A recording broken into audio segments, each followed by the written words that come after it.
Welcome everyone to another one of my videos. I'm Charles Bernard and I'm a professional paperback book cover illustrator. That's what I mainly love to do. I love to do the book cover illustrations for novels. And I do covers for various genres.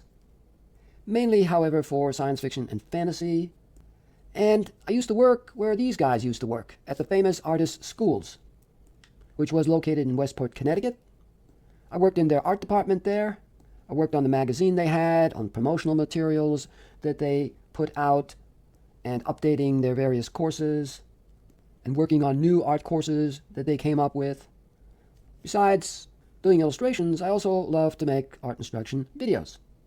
And I have an online art school called the Online Art Academy, where I have a course called the Complete Illustration Art Course.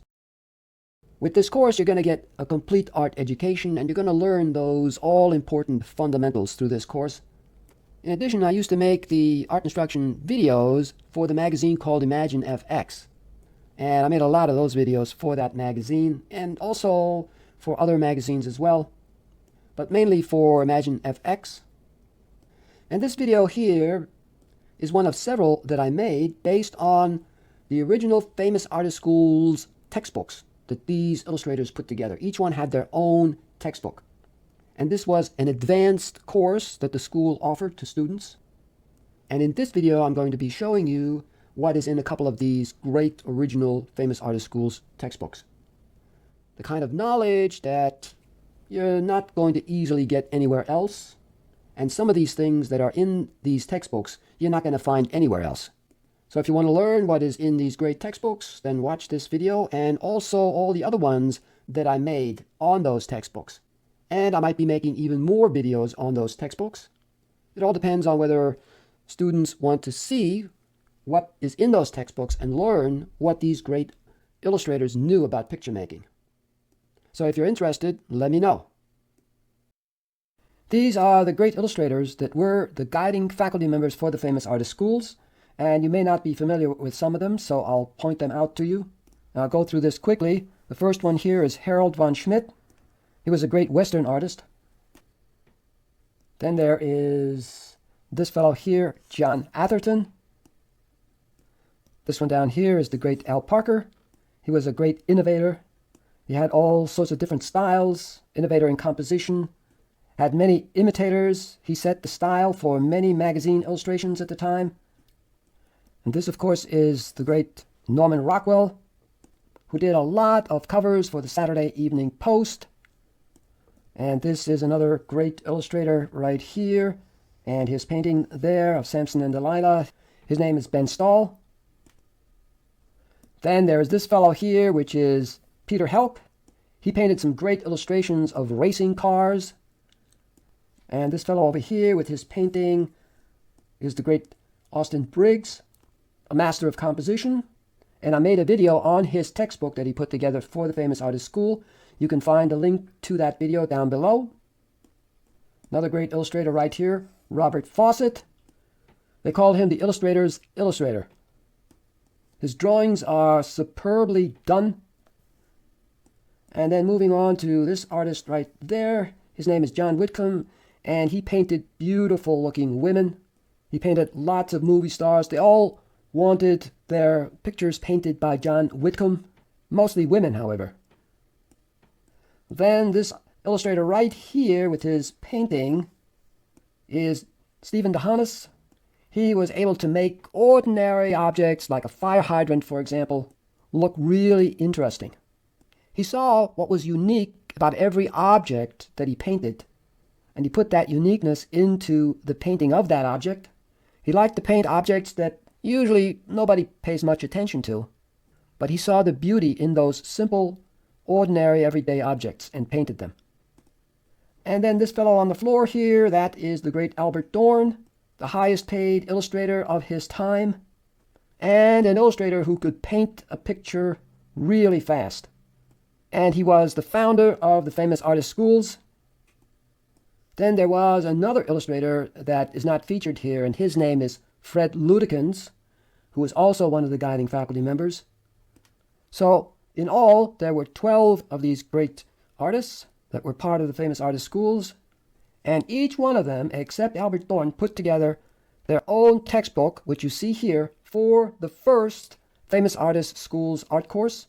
But at that time, the school wasn't called Famous Artists School or Famous Artists Schools.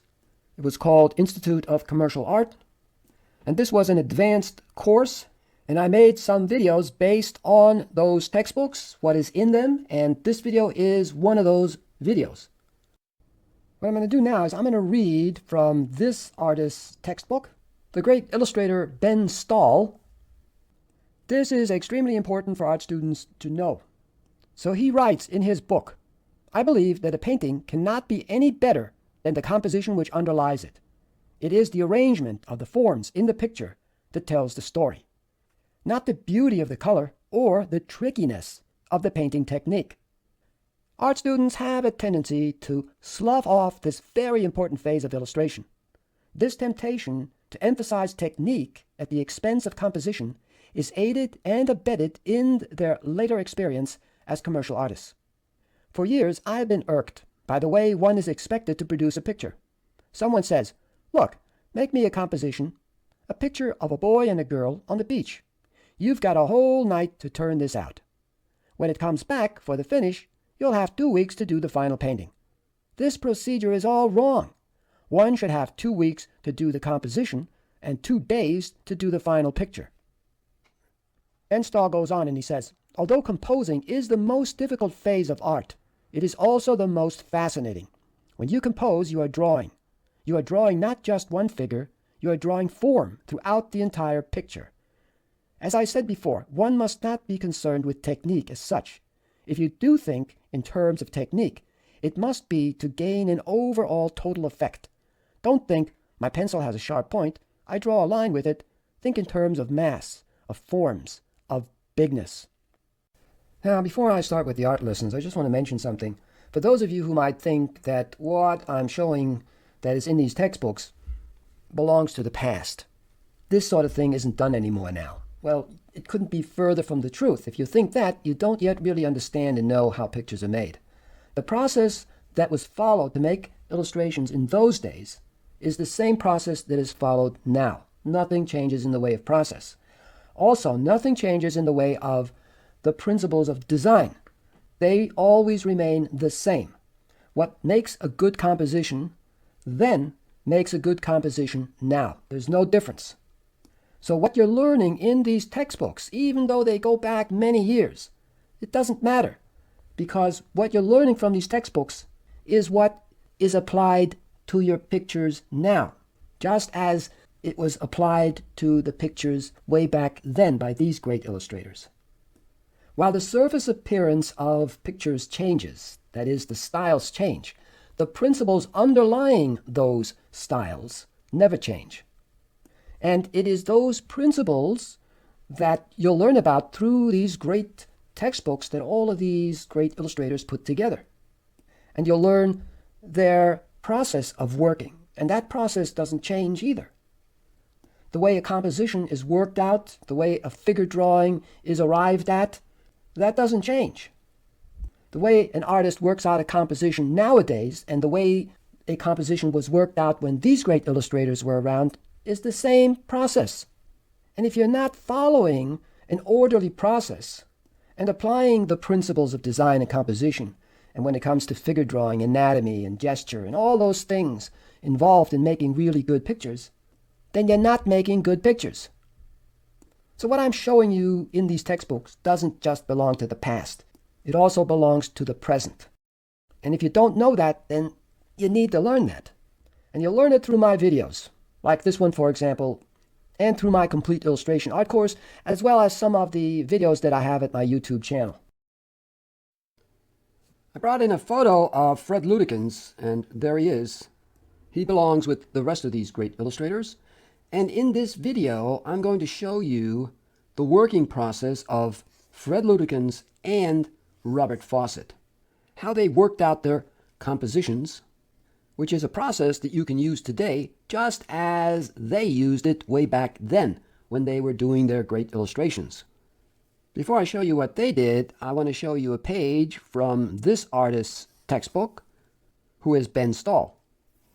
And here's the page from his textbook. And here you see a rough sketch that Ben Stahl did, the kind of rough sketches that all of these illustrators would do. And because this is the way they start out, with small rough sketches, what is said here by the great French painter Eugène Delacroix is extremely important to know when it comes to the small rough sketches that you do, in which you try to work out the composition and all the other various things that go into rough sketches that are done before the finished illustration is done. So I'm going to enlarge that and read it to you, what that great French painter said. And here you see a nice enlargement of Ben Stahl's rough sketch. And now I'm going to read you what Eugène Delacroix said. He said, "The first outlines, through which an able master indicates his thought, contain the germ of anything significant that the work will offer. Raphael, Rembrandt, Poussin. I mention these particularly because they are brilliant above all through the quality of thought in their studies. They make a few rapid strokes on the paper, and it seems that there is not one of them but has its importance.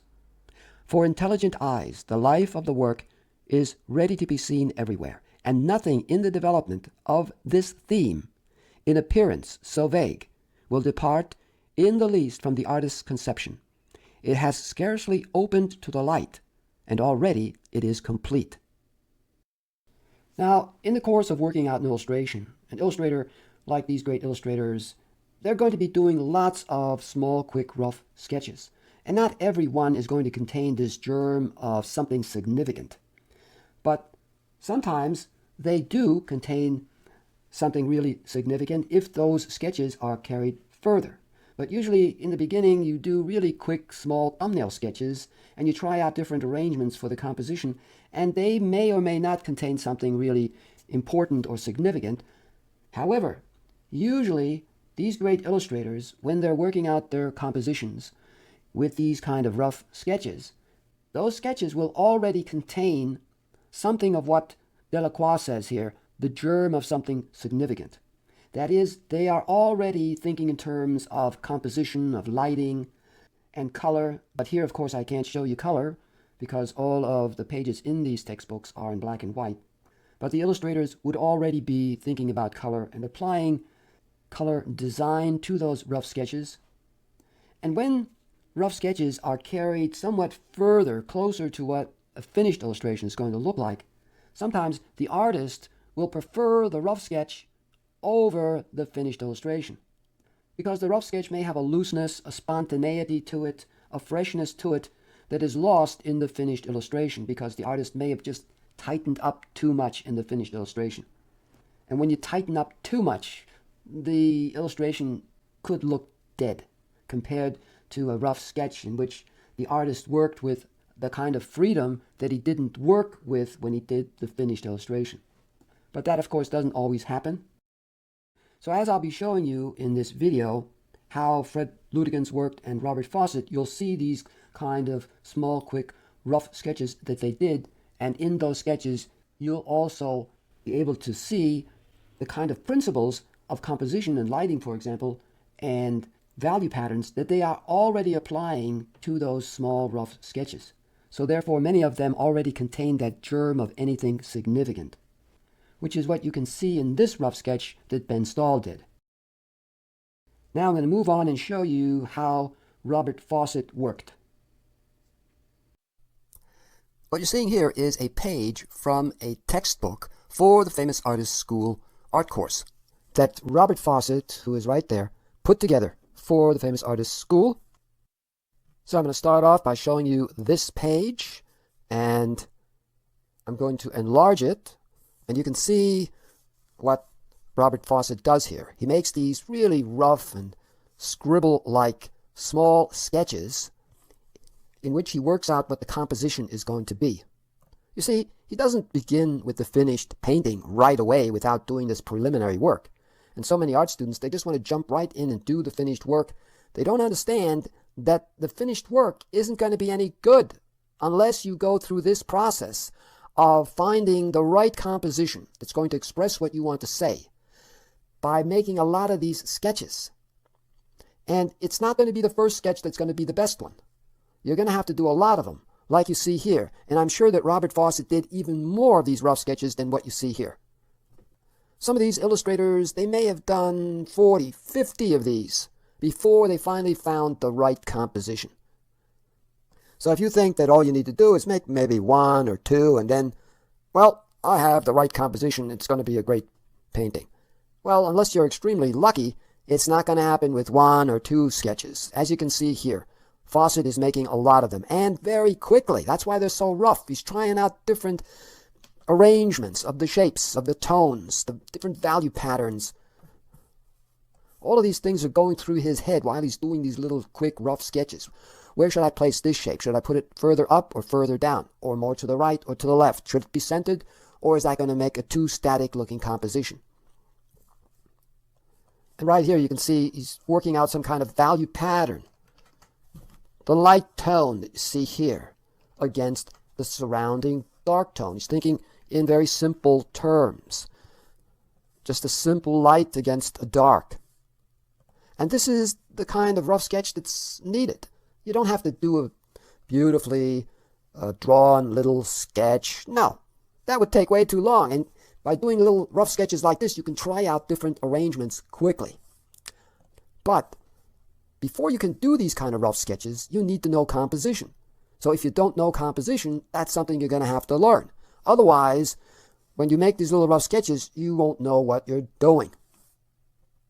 And the result can only be a bad painting.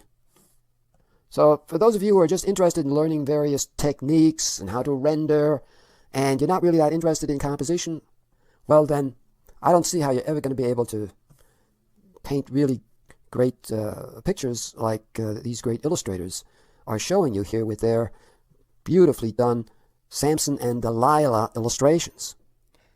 They're not, however, all showing Samson and Delilah. Some are just showing Samson. But you're not going to be able to do this unless you know how to draw, you have some kind of orderly process to follow, and above all, you know how to make a good composition. And until you understand the importance of what I'm talking about here, you're never going to be able to make illustrations of this caliber. And it doesn't matter what the subject matter is. Nowadays, nobody paints Samson and Delilah anymore.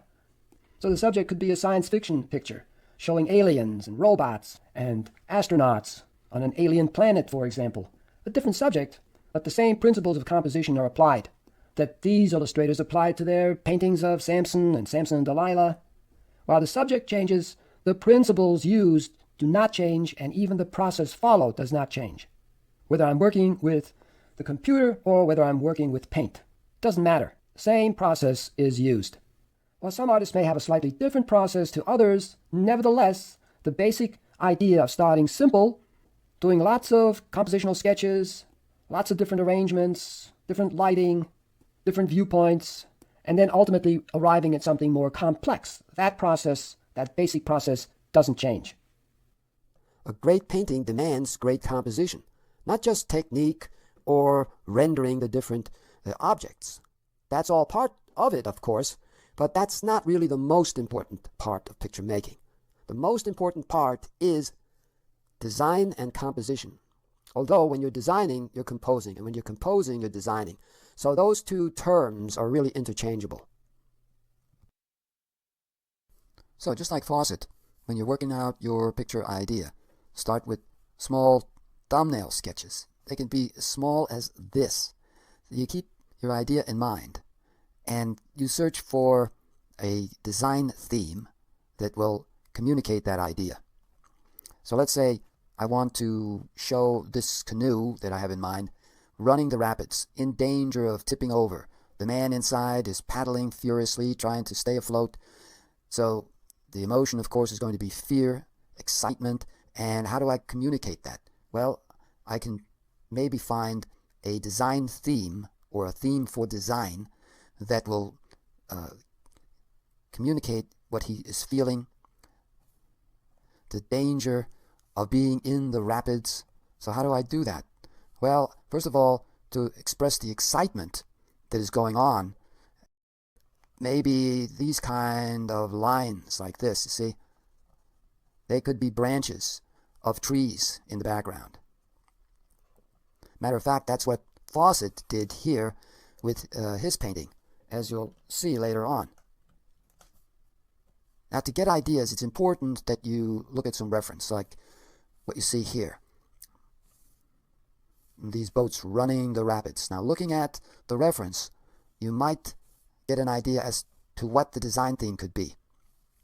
So there's a lot of turbulence in the water. And maybe what I could do is maybe these kind of lines here, like this, expressing turbulence of the water and exaggerating the turbulence. And then placing maybe the boat inside that turbulent water being tossed around. So I'm also thinking then of diagonals. The boat needs to be at an angle like that, because that helps to get across this idea of movement. So maybe the boat is situated something like that. And I'm just thinking in very simple terms like this right now, just doing a kind of doodle. And Fawcett in his book talks about doodling, that he does a lot of doodling. And he might hit on something that gives him an idea as to what the composition could be, what it is that will communicate what he wants to say in his illustration. So maybe the water, say, is turbulent like that. And then in the background, there are these trees and the branches going in different directions, twisting and turning and helping to create this mood of excitement. And then maybe there are rocks that can be added, which further gets this idea across of danger. The man in the canoe is in danger of bumping into these rocks. So you see, the composition and the design theme for that composition is like slowly emerging from this rough doodle that I'm doing here. These ideas that I'm getting. The diagonal of the boat, the turbulent water, the lines like this curving around, a feeling of turbulence. See, right now this doesn't look like much, and it's not supposed to at this stage. You're just thinking of different ideas that might work, that might help to communicate what you want to say, and you keep looking at your reference to get ideas. So I'm looking at this photo, and I'm getting an idea here for a design theme, and that design theme could be something like this. See, the water rushing around like that in this curving gesture. So the gesture, the curving gesture, becomes the design theme. When you look at the photo up here and the water, it looks like there are these curves, turbulence expressed with these curving lines. So I use that idea and I exaggerate it, and maybe there's the boat in the distance here, like that. Or maybe it has to be in a different position. So you try out different ideas in very rough, more abstract terms like this. Maybe the boat should be situated like that. No, that's not going to work. So maybe the canoe is situated something like this. And the canoe is going into depth to create a feeling of space. And then there's the man inside the canoe and the water rushing around him like that. And maybe there's an obstacle right there, a rock that he's in danger of hitting, and the canoe is going to tip over. And then I could maybe also add those branches in the background there on the land area. So I enlarge the format shape. I come up more so that I have more space at the top. See, this is the kind of thinking that you need to do in the early stage of working out the picture. So as I'm looking at this, I'm getting another idea as to what the design theme could be. This is the thinking stage. You don't jump to doing the finished drawing immediately without going through these thinking stages, getting as many ideas as you can get from your imagination and from the reference material that you're looking at, which also acts as a kind of springboard for getting ideas and for your imagination, because you'll spot something within the reference that will give you a clue as to what you can do in your composition that will effectively communicate what you want to say. Like I showed you here with this photo over here where I saw these curving rhythmic lines, this turbulent water. Sure, there's a lot of scribbles going on here, but these are ideas that I might be able to incorporate into my composition as I'm showing you here with these little rough sketches. And I'm thinking about what the underlying geometric structure should be that will further help to communicate what I want to say. So you need to know something about how to create an underlying structure and what an underlying structure is. And this is one of the aspects of composition that is lacking in a lot of students' work. So as I'm looking at this sketch, I'm thinking of maybe doing something like this, in which the underlying structure and the design theme becomes this oval. And the oval has a movement like this, around and around.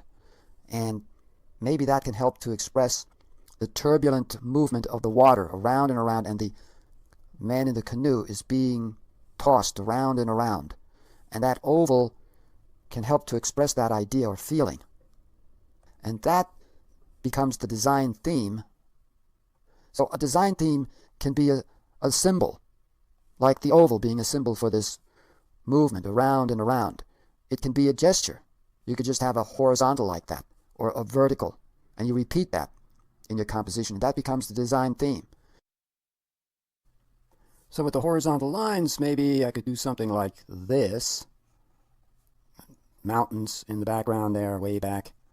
And then there's a shore in the foreground, and that shoreline shouldn't be exactly parallel to the horizon line where the mountain is back there.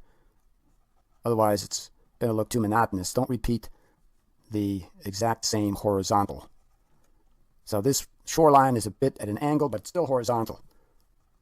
Then maybe there's a sailboat back here like this, and there's a horizontal for the sailboat.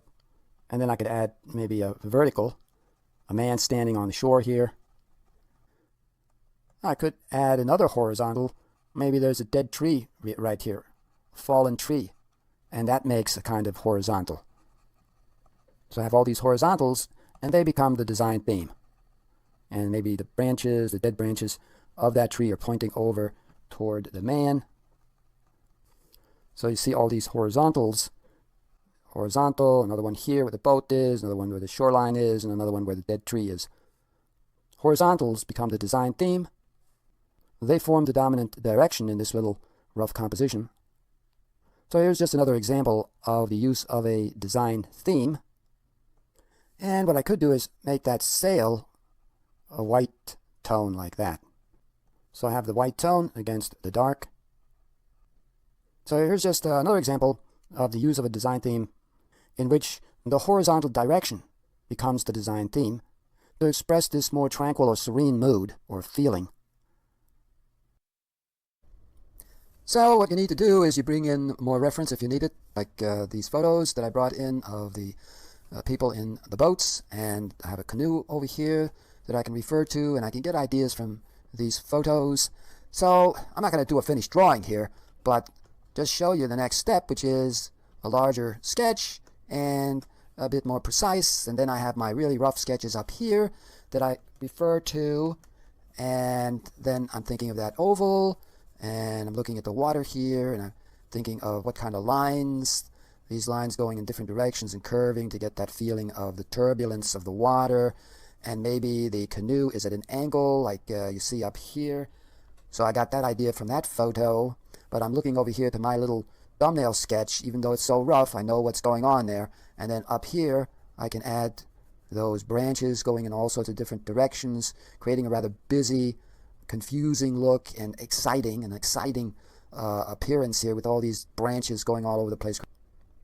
And then the canoe maybe could be placed over here on top of this turbulent mass of water, and something like this. I'm doing this in real time and just really quick, and I'm thinking of that oval that I need to get in there, and maybe the canoe is tipping a little bit, and the figure in the boat in the canoe like that, the arm coming around and the other one up like this, holding on to that paddle like that. See, it's still really rough. I'm just trying to get a larger version of that little thumbnail. And then that oval, try to get that in there. So the fact that I'm placing this part of the canoe further up toward the border, that border actually pulls the canoe up at the back. It gives that feeling or illusion that that border is pulling that canoe up and the front is coming down. So he's riding this turbulent water around and around like this, and then I need to get another oval in there somewhere. Within that turbulence there could be another oval. I'm building the structure, in other words. I'm not following this exactly. No, that's just a jumping off place. You don't follow those little thumbnail doodles exactly the way they are. They just get you to think about what needs to be done. So somehow I need to get another oval in there. And where would I place it? Maybe somewhere around here, where he is.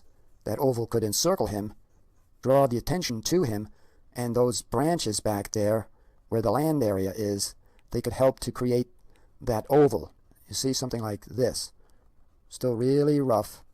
So those branches are coming up like that and around like that. Enclosure helps to create the feeling that there is an oval. And then other branches all over the place, creating that busy texture in the background and creating a feeling of excitement. Now this could be a triangle. So I could have a triangle in there as well as ovals. This water, this turbulent water is surrounding him. And he's coming down like that, and he might hit that rock. That's the danger. And maybe he's using that paddle to push himself away from the rock. That paddle makes a diagonal line which divides the picture area and maybe could be used to add another triangle. So the structure could consist of triangles and ovals. And the triangle is important because the triangle has diagonals. And diagonals create a more dynamic composition where you get the feeling of movement, action. It's not static when you're adding diagonals. I want to show you this page from the textbook that Austin Briggs put together for the Famous Artists School. And he's one of the artists that are among those artists in that photo that I showed you. I'm showing you this page because here you can see how rough and small Austin Briggs works out this illustration that he did of this Nazi sniper. And you can see a rough sketch that he did. That's not the finished illustration, but he arrived at the finished illustration by making these little thumbnails, just like I have been doing here and Robert Fawcett has been doing. These little doodles or sketches, as you can see, are very rough, and I'm going to enlarge the page so that you can see these rough sketches. He doesn't start out by doing a nice careful drawing with the figure in correct construction and the folds are correct and all of that. No, that's not how you begin. If you begin that way, you're beginning the wrong way. You need to begin this way because in this way you can search for the right pose, for the right gesture, the right composition.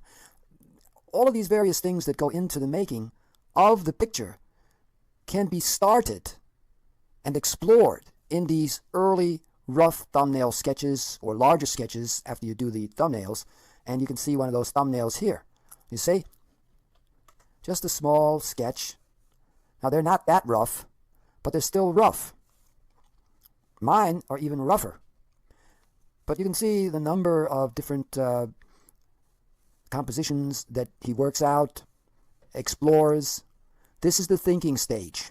And students don't go through this thinking stage. And that's one of the reasons why their pictures lack those things that would make their pictures better. They're not thinking. Lots of thought goes into illustrations like this, like the ones I've been showing you. And in these little thumbnails you can see that Briggs is trying out different poses. So here you see one of the rough sketches that he did that is based on one of these thumbnail sketches. after he did the thumbnails and he decided on one of them, he did this, adding tone, working out the composition to a greater degree than what is found in one of these little thumbnails. But this is not the one that he decided on for the finished illustration. Actually, the thumbnail that he selected for the finished illustration is this one here. So as you can see here, this German Nazi sniper is waiting here in the forest for American soldiers to come by. That's what the story is about. It's about this German Nazi sniper, and he did the illustration for that story, which appeared in a magazine. I'm going to show you another page from a textbook that Ben Stahl put together for the Famous Artist School art course. And here it is. Again, I'm showing you these pages so that you can see how rough the drawings are, the initial drawings, in which the illustrator is trying to find the right composition that will communicate what he has in mind. He's not doing beautiful looking, careful initial drawings.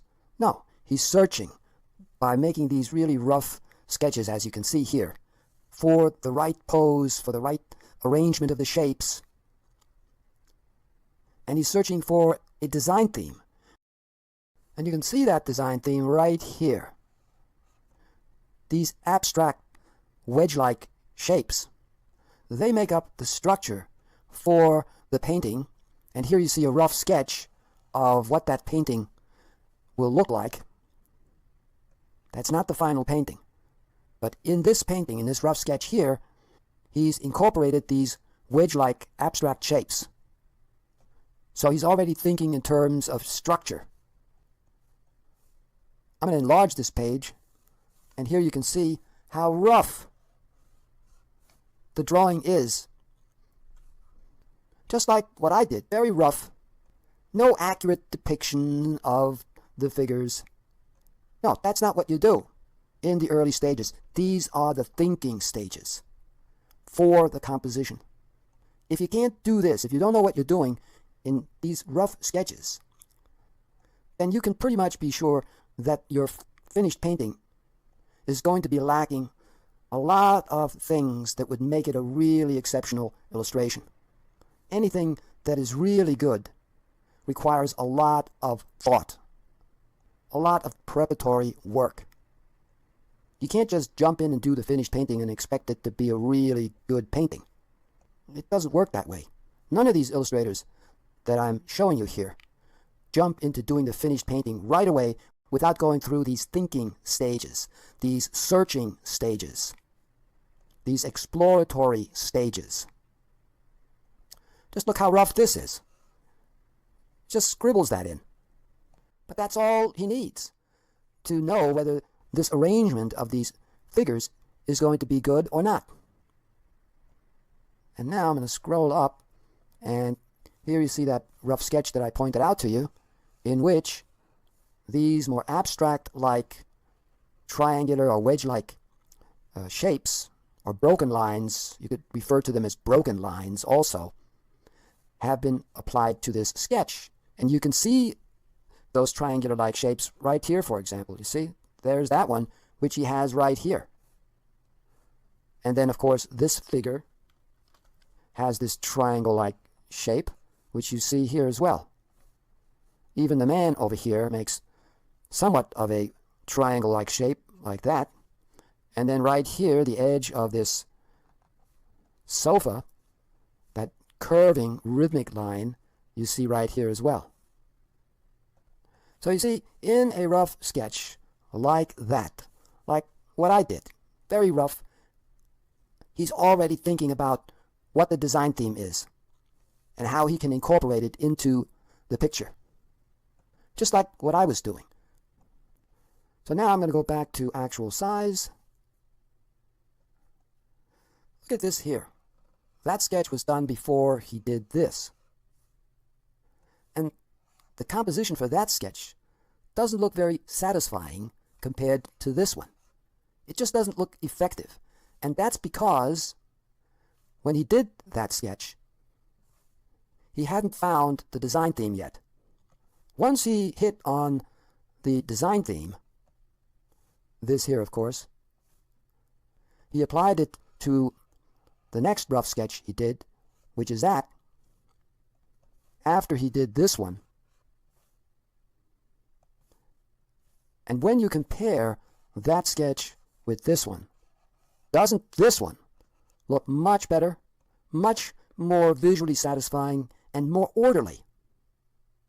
And it has greater impact and power and strength than the one at the top. And it communicates what he wants to say in his illustration, which is that someone over here on the left that you don't see has come into the room, and everyone is looking in that direction, as you can see. And this wedge-like shape is a kind of driving force or movement toward the left, toward that person that they are looking at. It drives the whole composition toward the left. A thrust toward the left is created by these wedge-like shapes, or triangle-like shapes, if you want to call them that, or broken lines, whatever you want to call them. They are an important force within this composition. I don't have the finished painting to show you. But here again, you can see the kind of thinking that these great illustrators do, what they go through to arrive at the finished illustration. But this is just a small sampling of all the work that they do before they finally do the finished illustration and finish it up to go to the client.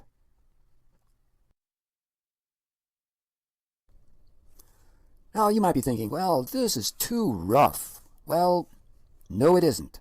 If you think it's too rough, then you're not the kind of student that is working out the composition with these kind of rough sketches. You're probably going right to the finished drawing, which is a big mistake. And as to the fact that these might be too rough, well, let me just show you something that this artist did.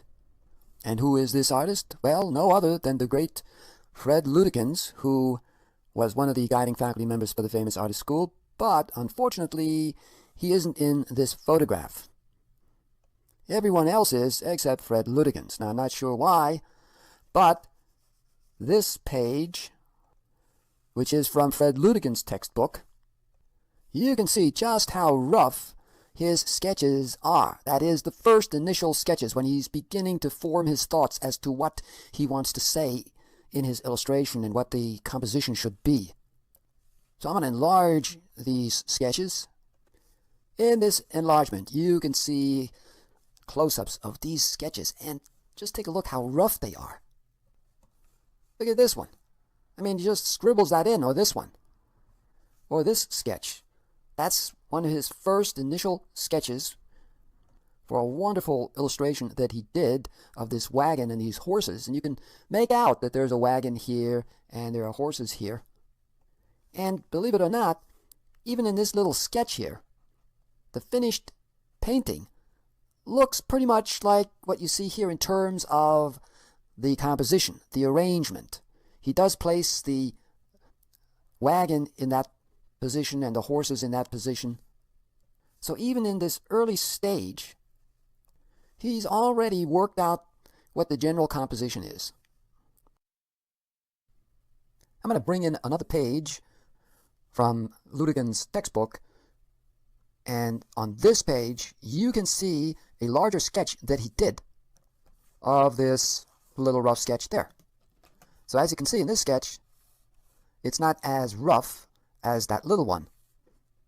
So he carried that sketch quite a bit further, but the general composition that he established in that little thumbnail rough, he kept in this larger sketch. You see, the basic arrangement hasn't changed. And here's the finished illustration, which I'm going to enlarge. There it is, and unfortunately I can't get it any sharper than this. You can compare the finished illustration with this little thumbnail sketch he did, and you can see that there isn't a major difference in terms of how he arranged the shapes. He has the horses in the foreground here, and the same you can see in the finished illustration. And then, of course, the wagon is back here, and the position of that wagon hasn't changed much. It's in back of the horses. just like in that little thumbnail. And he even kept these rocks that he established in the little thumbnail. You can see those rocks right there and right here. So you see, even in this early, really rough, scribbly-like or doodle-like sketch that he did, he already established the composition here. So unless you know composition, you can't work out what the composition is going to be in a little scribbly-like sketch like that, and then carry it to the finished illustration. So let me scroll up here and just look at this one here. Well, here you see the horse and rider a bit more accurately drawn, but the rest is just scribbled in.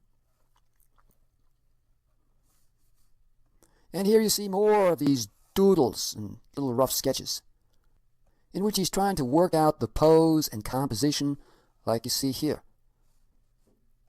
These little doodle-like sketches can be done quickly. That's one of the reasons why they're done in the first place, because the artist can quickly try out different poses of the figures, different arrangements of the forms and shapes, different value patterns. All of that can be done quickly in these little rough doodle-like sketches. If one doesn't work out, you do another one. If that doesn't work out, you do another one, and you do these rather quickly.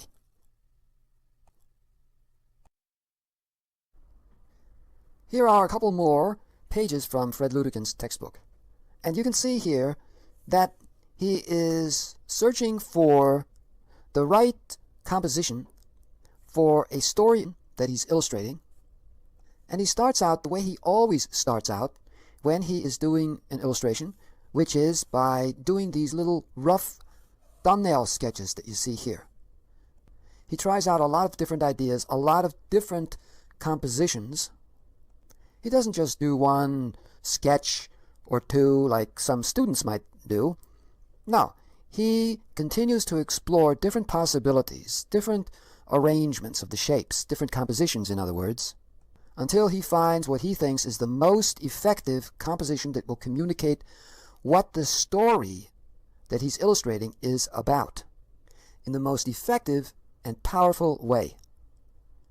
After doing these little thumbnail sketches and finding one that he could maybe base his finished illustration on, he moves on to doing a larger drawing like this one here, for example, in which he's a bit more careful in drawing the various characters and objects in the illustration, but it's still rough.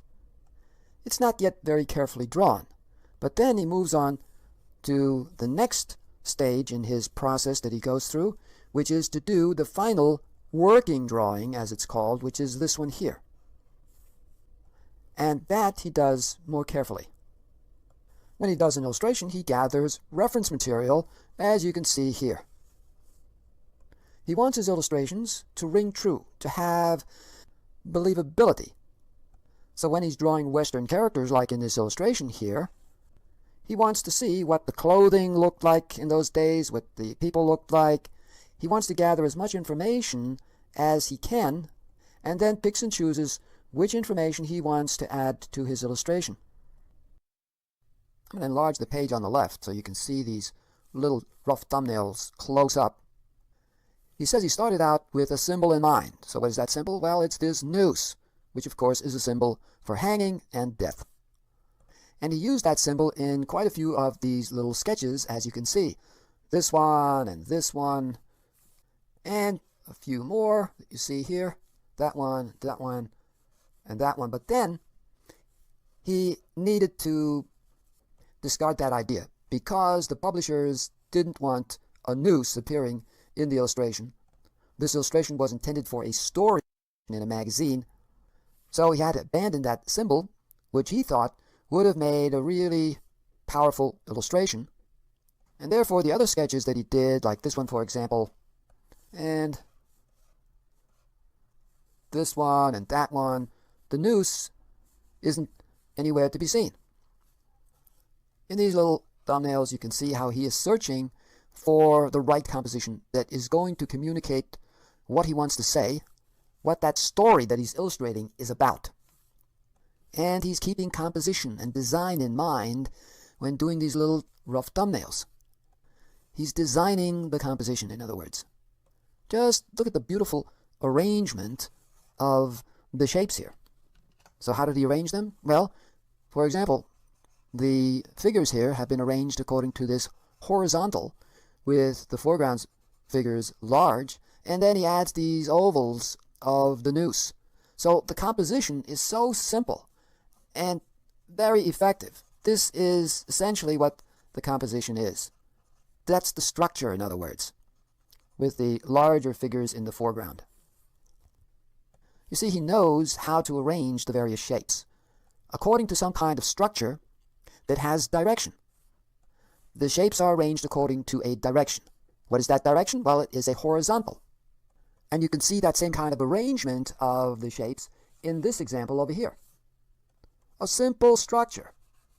You see, they're arranged according to a horizontal and then the oval of the noose. That's the structure. That's how simple this structure is. And for students, getting a simple structure like this is extremely difficult because they tend to keep thinking complex instead of simple. It's almost like they can't believe that composition can be that simple, but not simple to achieve. Even though it looks simple, try to come up with a simple composition like this, a simple structure like this, and that's not as easy as you think. That simple structure needs to communicate what you want to say. So therefore, it can't just be any kind of simple composition.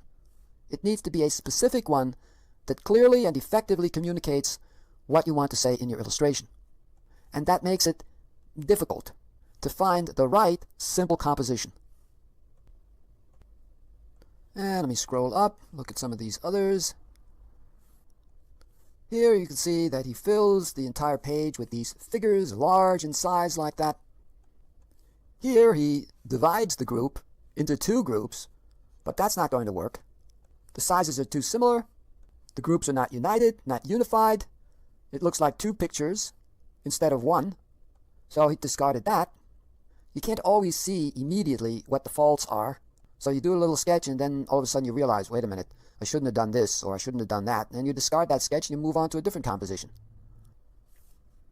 So I'm going to scroll up a little more. Look at this little sketch here. What a beautiful structure this is. He arranges the figures according to a horizontal. Then he opposes that horizontal direction with the vertical direction of the frames of the gallows, thereby creating this kind of H-like letter. And this shows that your arrangements of shapes within the composition can be based on certain letters of the alphabet, which will help to organize the various shapes in your composition. Let me give you another example. So let's say I do something like this really quick, and I base my composition on the letter C. So I could do something where this part, this shape here, created by this C, is, let's say, a jungle.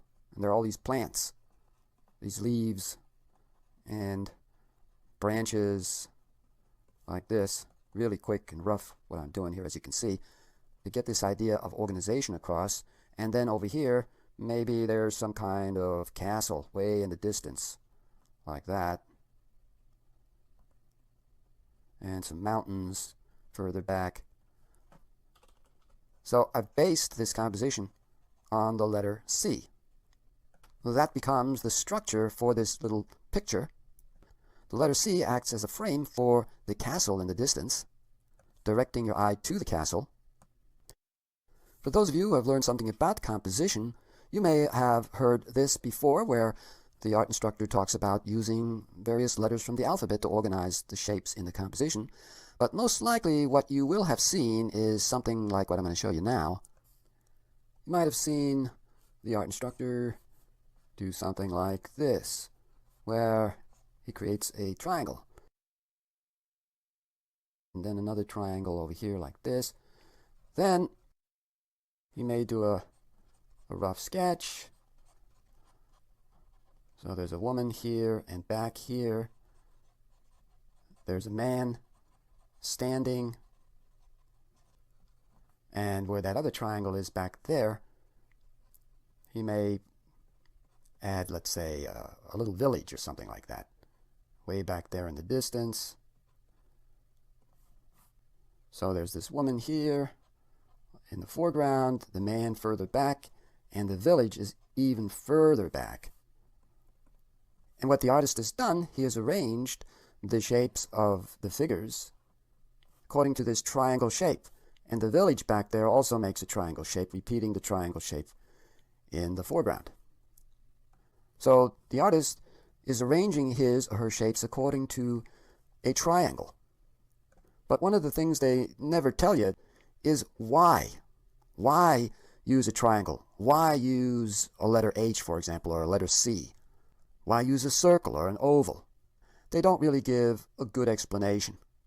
Now, I can't go into that here, but it's something that I just want to point out to you that you're going to need to learn about if you don't already know this. And once you've learned why to use these different shapes, like the triangle or oval, and different letters like the C or the H, or the L or the S, then you can come up with your own ideas as to how to arrange the shapes within your composition. But you need to know why. I don't have time to go into that here, but it's something that I want to make you aware of in case you don't know about this, and your focus in learning about art has been too much on learning various techniques and how to render the forms, and lighting and perspective and all those other things that go into the making of a picture, but you've pretty much ignored the most important part of picture making, which is composition. And then he adds the ovals for the noose. Simple structure, but very effective. Even this little sketch here looks so well done in terms of its composition that if he does a large finished illustration, that large finished illustration is going to look good because the little thumbnail here looks good. That's why it's so important to get your thumbnails to look good at small size, because if they look good at small size, they're going to look good big size in terms of their composition. And with these little thumbnails, you can establish simple looking compositions that have a simple structure, like the one that I pointed out to you here. In this sketch, he arranges these figures according to this horizontal-like direction. All the figures are tightly grouped together. From all these little thumbnail sketches, this is the one that he selects to do a larger drawing of. And here is that larger drawing that he did based on that little rough thumbnail. But, of course, he made changes. It's a lot less rough than the thumbnail, so he's beginning to draw a bit more accurately, but it's still rough at this stage. Then he does another drawing, this one over here, in which he's more careful drawing the various characters. So this drawing is what is called the working drawing. It's drawn on tracing paper, and then he traces the drawing onto illustration board, on which he does the finished illustration. So he's showing you this kind of evolutionary process that he goes through from these very rough and thumbnail-like sketches to larger drawings and then more accurate and more careful drawings. And here you see his reference that he referred to when he did his finished illustration and drawing. It's very important that you have reference material that informs you as to what the various objects look like and the people, the costumes they wore from whatever period it is that you are illustrating. And here, of course, the period is the Wild West. So he needed photos from that time to show him what people looked like and the clothes they wore and whatever information he was able to gather from these photos. And then he chose what he wanted to put into his illustration and what he decided not to put in. Now I'm going to scroll up and show you the finished illustration, which is right here. I'm going to read what he writes over here in this caption. So he says, "I costumed the figures after I had started to make the final pencil drawing. I had enough information about the clothes of this period to carry the drawing well along before seriously considering their detail. You can see by the final pencil drawing how far I carried the costume. I did only slightly more drawing on the illustration board than on this final tracing paper drawing. I kept the pictures of the costume figures before me as I began to make the finished drawing. I was rushed for time, had a lot of figures to render, and decided the best solution would be to make an ink drawing first, and then color it later. This is a fast method, as all of the structure of the drawing is held together by the black line. This was colored with transparent watercolor, which, in contrast to colored inks, lays a slight film over the black line and reduces the contrast between black and color. So in this enlargement of the illustration, you can get a better look at it. Carefully see how he painted the various interesting looking characters, their poses, see what the figure composition is like. The main characters, of course, are placed large in the foreground. So, of course, these are the main characters, this guy and this guy. And then the others are made smaller, placed in back of the main characters. So with this kind of figure composition, there's no mistake as to who he wants the audience looking at the illustration to focus on.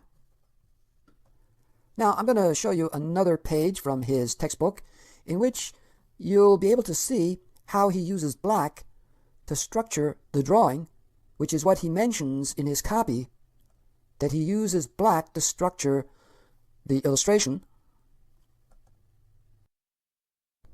On the previous page, Ludekens talks about the blacks applied, which gives structure to the forms within the illustration. And on this page here, you can see an example of this.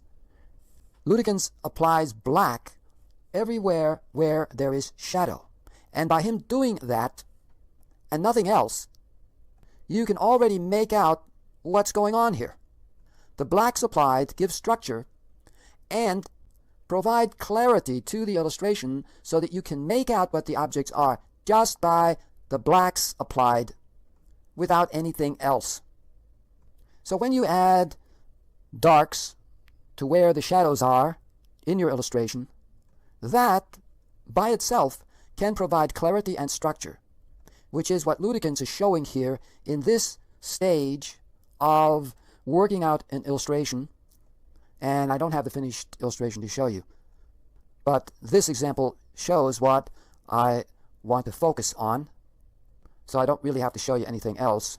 It's all about the importance of the darks, which represent the shadows, providing clarity and structure to the various forms within the illustration.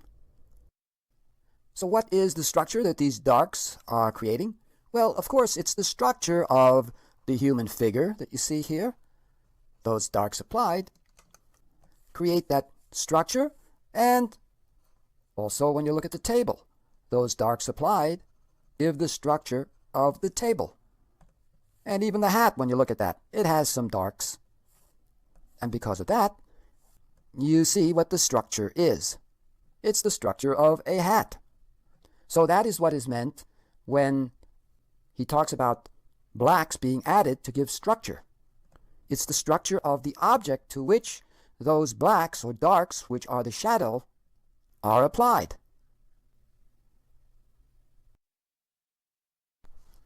So here's yet another page from Ludekens' textbook.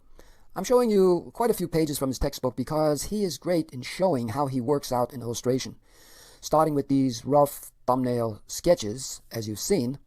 And here's a drawing that he did, which he turned into a finished illustration that you see here at the top. And I'll enlarge that later to show you what it looks like. But this illustration appeared in the Saturday Evening Post. And I'm going to read the copy down here because it gives you some insight into how he works. So he says, this is the final tracing paper drawing made for the above painting. This was part of a serial for the Saturday Evening Post. This tracing paper drawing is only slightly under actual size. I usually make the tracing paper drawing the size of the reproduction. This shows me exactly what the observer will see and how big he will see it. In the upper right corner of this page is a diagram of the rhythm and opposing lines the drawing contains. All of my drawings are based on this type of thinking, the relation of motion to composition and to pattern, so that I can get a completely unified whole. I'm constantly aware of background areas and the position of final darks, lights, and middle tones. I work with all of this in mind, at the same time forcing everything toward the idea, the action, or the mood. In doing this, I am not interested in models, photographs, or any kind of reference. I am entirely absorbed with the story idea and the way I will project it. I feel I am in complete control of the picture. There are no outside influences, no compromises in drawing, design, or composition. If I believe in an idea, I'll make every effort to draw it. It is a creed with me that you should do what you believe will make a good picture, regardless of the work in drawing it. Otherwise, you are compromising with yourself. Costuming, to me, is something that comes after the idea, and later I take it seriously. It seems to me to be only important superficially when drawing the action and designing the picture, unless it is an unusual costume and will become an important picture factor through its form and shape in composition and design, or in delineating a character. In the above picture, the necessary details of faces, hands, wagon, logs, etc., were actually painted in as I went along. In the pencil drawing, I seem to be more concerned with the mass of the form and its position in the picture, rather than the detail it contains. By rendering detail as I am painting, I can better keep it related to other parts, and give detail the emphasis I feel is needed. In the final picture, I seldom violate the position of the darks and lights, or change the basic position of the forms. If I do, it is only to improve the picture as it progresses. So here, with this enlargement of his drawing, you can better see what the drawing looks like. And what I want to briefly talk about is the rhythm that he mentions. Now, I can't get into rhythm a lot here, but you can see by the diagram that you see up there what the rhythm is. Now, if you don't know more about rhythm than the usual kind of rhythms that you see in these art instruction videos, which is rhythms like this, these kind of S-curves or a curve like that, those, of course, are rhythms. But here, in his diagram, you can see a different kind of rhythm. And what is that? Well, it's the diagonal. You see, these diagonals are repeated everywhere. So when you look at his drawing over here, you can see these diagonals that he establishes in his diagram. For example, where this figure is, looking at the contour, there's a diagonal there, a diagonal where the legs are, and this figure here has diagonals, diagonal there, the legs form diagonals, even the guy lying on the ground here has diagonals. Then this character, his arms are diagonals, and the other character over here also has diagonals. The legs are diagonals. The back of the character over here is a diagonal. You can find rhythms at the contour of shapes. When a particular contour is repeated again and again, like in this case with the diagonal, that can be found at the edge or contour of a shape, like that one that I pointed out. The leg down here is at an angle, and his arms are diagonals. Even the logs on the ground here make diagonals, and you can see that in the diagram where he's indicating these diagonal lines there. So they are part of the rhythm as well. So the rhythm is a series of straight line diagonals, repeated again and again, but distributed randomly and not in sequence. If they were distributed in sequence, they would have more order. So if I did something like this, where I repeat this straight line vertical like that again and again, and I vary the size, this is a sequence, and it looks more orderly, because each vertical straight line follows the other one again and again like this, making an orderly arrangement of these vertical lines which form a rhythm. But most pictures are not made with this kind of sequence. Most pictures have this kind of more random distribution of rhythms, but of course not all of them.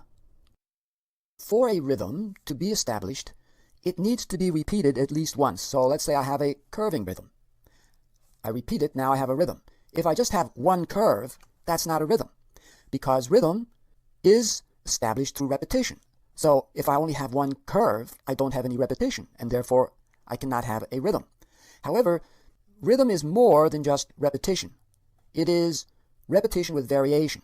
So if I repeat that curve, but a smaller size like that, and then maybe an even smaller size, now I have repetition with variation, which establishes a rhythm. And working with curves, if I place those curves at various places within the composition like that, now I have random rhythm, which is what I pointed out to you in ludekens composition.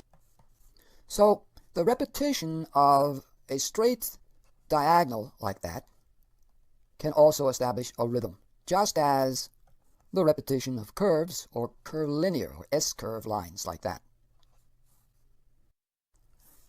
Now, I want to mention something about design. When you are creating a design, rhythm and pattern are part of design. And to keep things from appearing confusing, you need to separate repetition from rhythm. While there can, of course, be a repetitious rhythm like that, it's better to think of rhythm as variation on the repetition of an element, such as this straight line, with varying sizes and different distances or intervals between them. This is repetition, this is rhythm. Both, however, establish a pattern. Why? Well, because the same element has been repeated again and again. You could also say that this is regular rhythm and this is irregular rhythm. Think of design in its simplest sense, which means the repetition of 1, 2, or 3 objects repeated over and over again, forming a pattern. And everything you put into your picture must find its place in some kind of pattern. There's a lot to be said about pattern, which I can't get into here. You can see here that when Ludekens is working out the pose of the figures, the composition, he is thinking about rhythm. What is that rhythm going to be like? What kind of rhythms? Straight line rhythms, curving rhythms, combination of both, not just one kind of rhythm. A picture will usually have more than just one kind of rhythm. The rhythm can be established by the repetition of an element, such as shapes, lines, values, but also by the repetition of an object. So, it would be something like this, for example. Let's say I have a vase here, and then I repeat that shape of the vase, but I can repeat it in a slightly different way. It's not as tall and it's wider. And then maybe another vase that has the general shape of the first one, but looks different. It's more slender and it's taller, but each of the vases has the same basic curving shape. So what I've established here is a rhythm by way of the repetition of the object of the vase. So this is object rhythm.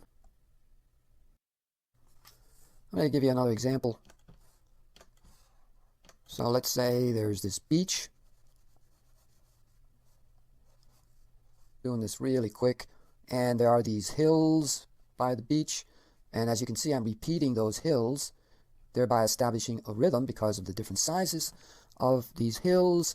And then let's say there are palm trees on this beach. So I'm repeating the palm trees because of that and the different sizes. They establish a rhythm. And then let's say there are some beach chairs here, something like this, that are repeated again and again like that. And because of the repetition and different sizes of these beach chairs, I've established another rhythm, an object rhythm. So I have all these object rhythms.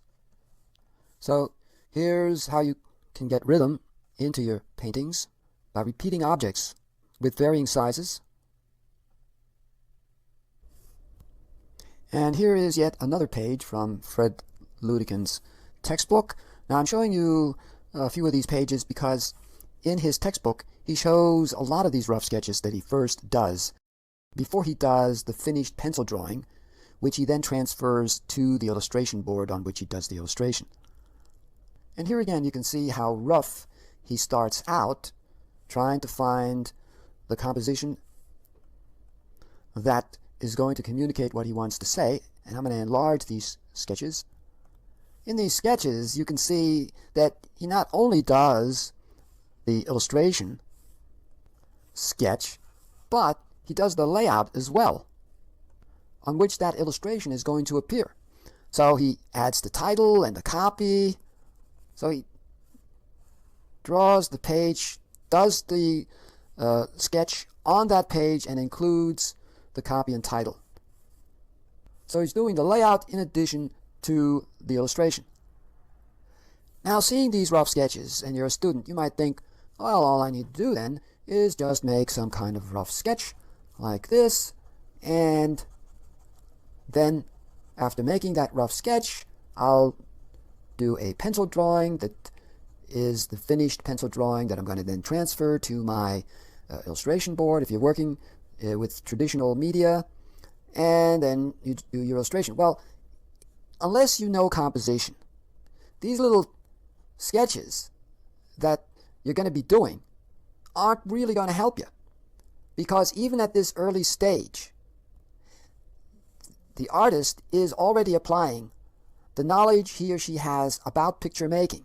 Therefore, even in a rough sketch like this, you can already see the beginnings of a really good composition. And that's because Ludekens knows the principles of design. He knows what makes an effective composition. He knows what he needs to do to make what he is showing in the illustration clear. See, even in this rough sketch here, you can make out what's going on. He's applying the principle of clarity. So after seeing these rough sketches that I'm showing you here, and you think that all you need to do is, well, all right, I'm going to make some little rough sketches myself. Well, yeah, you can do that if you know composition. If you don't know composition, those little rough sketches aren't going to help you at all when doing the finished illustration. And doing 1 or 2 or 3 of these little rough thumbnail sketches, or a little larger, like you see Fred Ludekens doing here, is most likely not enough. Some of these illustrators, they'll do 30, 40, 50 of these sketches before they finally decide on the composition that they're going to be using. The one that they think is going to most effectively communicate what they want to say. What the story is. It has to be clear to the viewer. What is going on in that picture? The viewer needs to know immediately what is going on. Therefore, there needs to be clarity. And in many students' work, clarity is lacking because they don't know how to create clarity. You need to know how to create clarity. So before jumping to doing these little rough sketches like I've been showing you, you need to learn composition first. Now, even in this sketch here, even though it's rough, there's still clarity here. You can make out that the horse is lying on the ground and the rider is lying on top of a horse. It's clear, even in this rough sketch. So you see, he's already applying that principle of clarity in these rough sketches. Now, let me scroll up. First, let me get rid of that. And as you can see, another rough sketch. And again, there's clarity here. You can make out what's going on, even though it's a rough sketch. And he's already beginning to establish what the value pattern is. And that is all part of composition. If you don't know composition, you don't know how to create effective value patterns. You may be really good applying various techniques to your painting. You may be really good in rendering. But all of that is not going to do you any good if you don't know composition. And here's another page from Fred Ludekens' textbook. Here you see a series of rough sketches for a Saturday Evening Post cover that he did. And I'm going to enlarge the page. Now you can read this if you want. I'm not going to read it. I'm just going to focus on the drawings that he did here. And as you can see, a series of different compositions different arrangements, different viewpoints of the car and the rider. He's exploring different compositional possibilities, trying to find the one that's going to work best. And here again you see rough sketches being done, and quite a few of them, and he probably did even more until he found the right composition. That's why if you're a student and you think all you need to do is maybe make 1 or 2 or 3 of these little rough sketches, if you make 3 and you hit on the right composition, then you are extremely lucky, because usually it takes a lot more sketches before you find a really good composition, as you can see here with these sketches. Now this one here he didn't choose. Why? Well, because I think probably the cattle back here is just too crammed in there. You don't see enough of the cattle. This one here is too crowded. It just looks like he's hemmed in here by the borders. This one is better, but he's facing into the picture and you can't see his face, and he's also too far away. This one here, the Jeep and the rider and everything looks too flat, too horizontal like this, too much parallelism going on. This one is better, but again, the cattle seem to be squeezed in there too much, and it's better now because he's facing the viewer. The Jeep is coming towards us. Now this is nice because you see more of the countryside here. This one here, there's a close-up of course, but everything again is too horizontal. Everything's lined up horizontally. The cattle are lined up like cans on a shelf, horizontal, and everything's flattened out because you're looking at the Jeep from the side like this, and the character as well.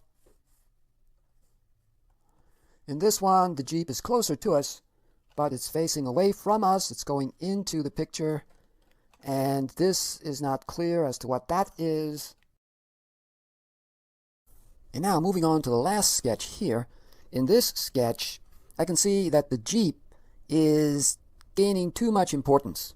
It's too large, and the man is placed all the way over toward the right side, and part of him is cropped off here, and therefore the man is of lesser importance than the Jeep. So the final illustration was actually, I think, based on this sketch, but with some changes made so that the man becomes more important than the Jeep. But I don't have that final sketch that he made. Now I'm going to scroll up and show you another rough sketch he did. And as you can see right here, this sketch was done for the Saturday Evening Post, and you see the finished illustration right there. And when you compare the two, the finish and the rough sketch, you can see that the composition pretty much was kept the way he worked it out in this rough sketch here. But of course, many changes needed to be made, but the general arrangement of the shapes is pretty much the same as what you see in the finished illustration. So you see, even in these early rough sketches, the artist has already arrived at what the composition is basically going to be like. It's not arrived at in the later stage, but even in the early rough stage, like you see here.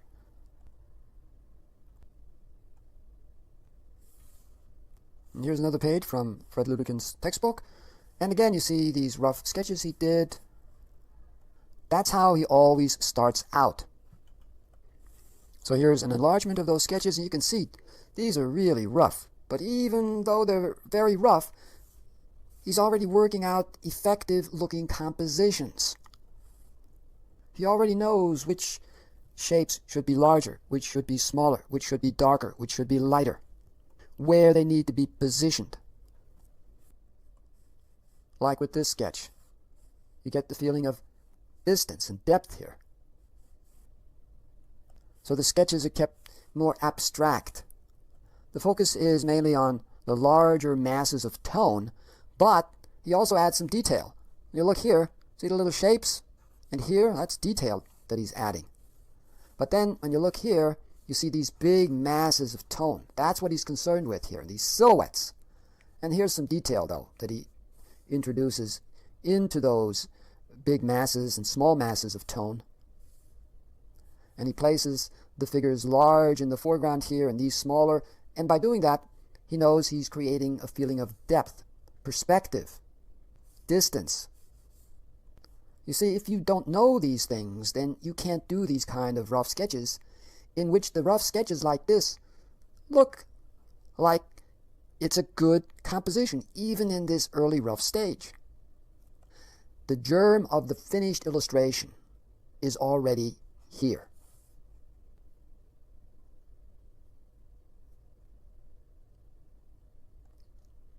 Here on this page, Fred Ludekens shows you some stages that he goes through to arrive at the finished drawing for this battle scene. And the one down here is the finished drawing that he transferred to illustration board.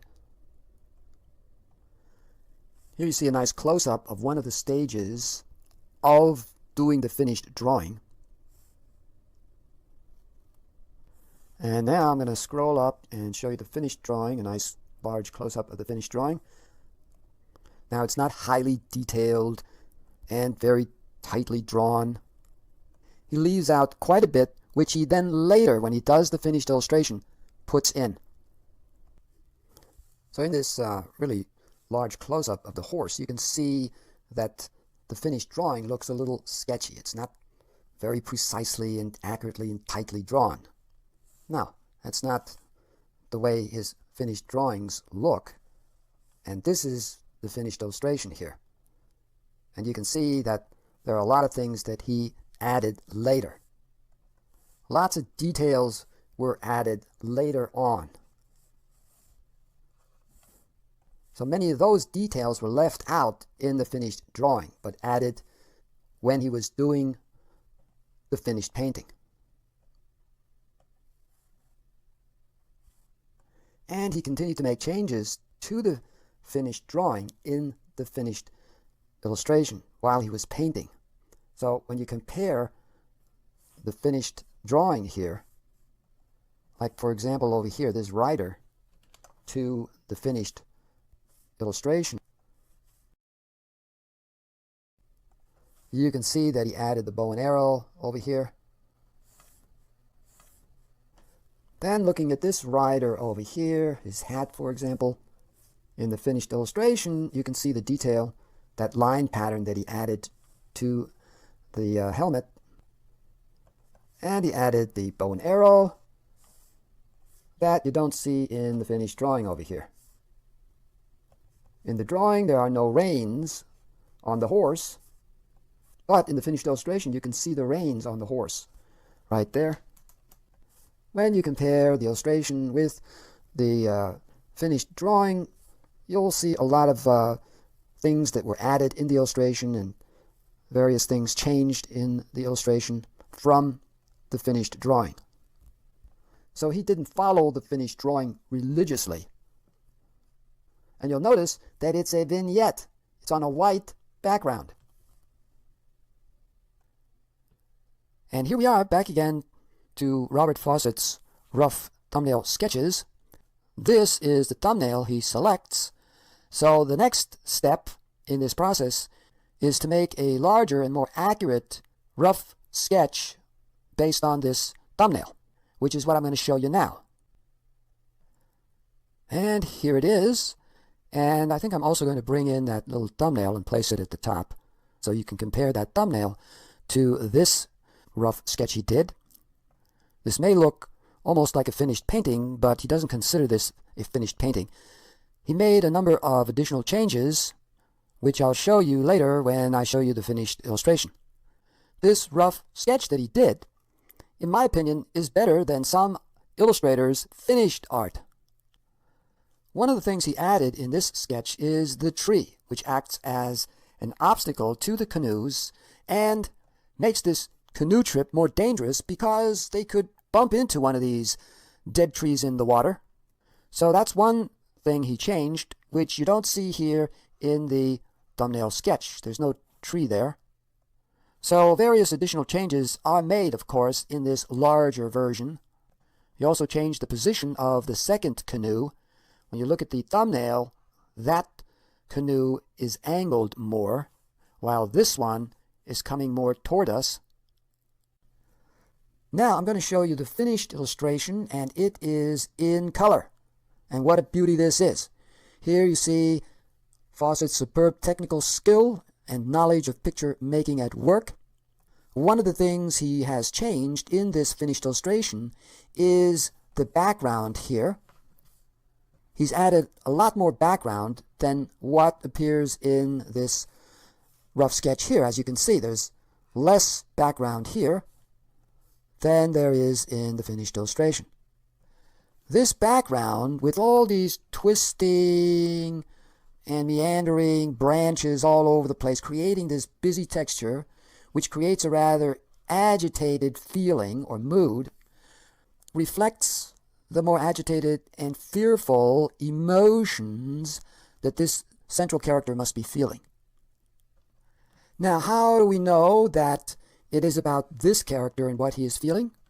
Well, because Fawcett has added lines, these fold lines, onto the character's costume that are very similar to these twisting and turning branches back here. Therefore, he ties the central character to the background, relating him to that more agitated, busy feeling that you get from those branches. And I'm going to enlarge him, and as you can see here, these lines twisting like this are very similar to these branches back here, twisting around like that. So that relates him to that background, to that agitated, busy background. And because he adds these kind of twisting lines here, or irregular lines, like the branches, Fawcett thereby expresses what the character is feeling, this more agitated, fearful state of mind. You see, everything an illustrator like Fawcett does, he does for specific reasons, and when there is a character in the illustration, the environment or the setting in which that character has been placed reinforces and expresses what the emotional state of the character is. And this is something that is not easy to achieve. Therefore, you don't see a lot of this in illustration.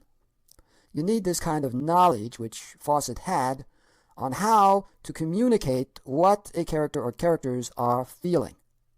And Fawcett uses texture, the texture of that background, to help communicate what the character is feeling.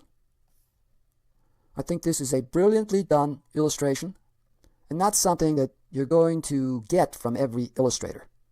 That's why Fawcett is considered one of the greatest illustrators of all time, right along there with Howard Pyle, N.C. Wyeth, Harold von Schmidt, Al Parker. When you can do illustrations like this, you can join that club, the club of great illustrators. You will be welcomed, but you need to be able to paint pictures like this before you can become a member.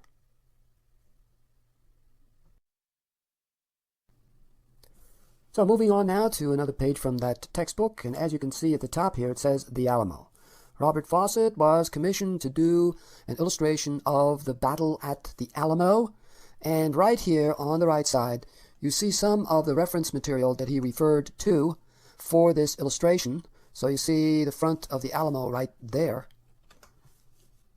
and that's a photo of the Alamo.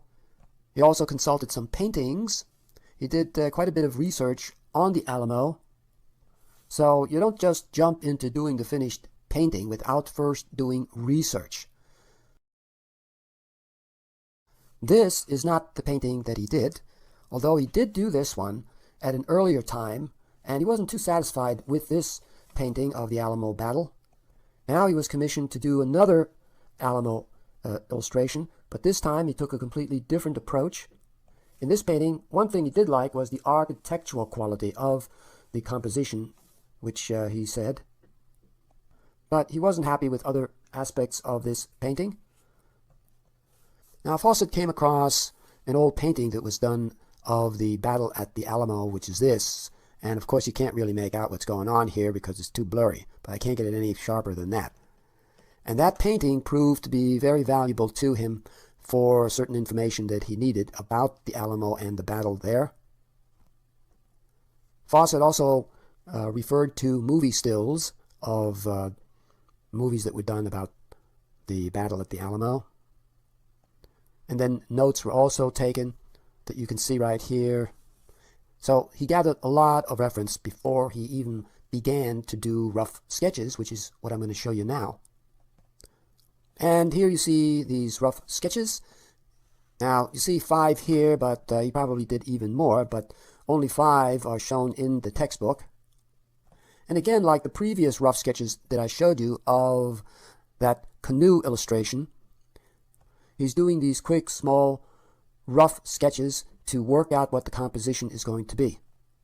And as you can see here, he's trying different viewpoints, different arrangements of the shapes.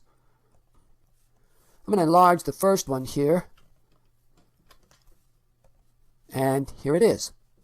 See how rough this sketch is? That's how he begins. And he begins after he has assembled the necessary reference material to refer to. When it comes to gathering reference material, he says that that can sometimes be carried too far. And you just keep on assembling more and more reference. And the sketches are not begun because you just keep on getting more and more reference. So don't carry gathering reference material too far. There comes a point when you have to stop and start doing sketches like this. He starts scribbling in these rough sketches with a soft pencil on tracing paper. He wasn't satisfied with this rough sketch because it splits the picture format in half. You see? Right here like that. No good. Looks like 2 separate paintings when you do that sort of thing. Now move up to the next rough sketch he did.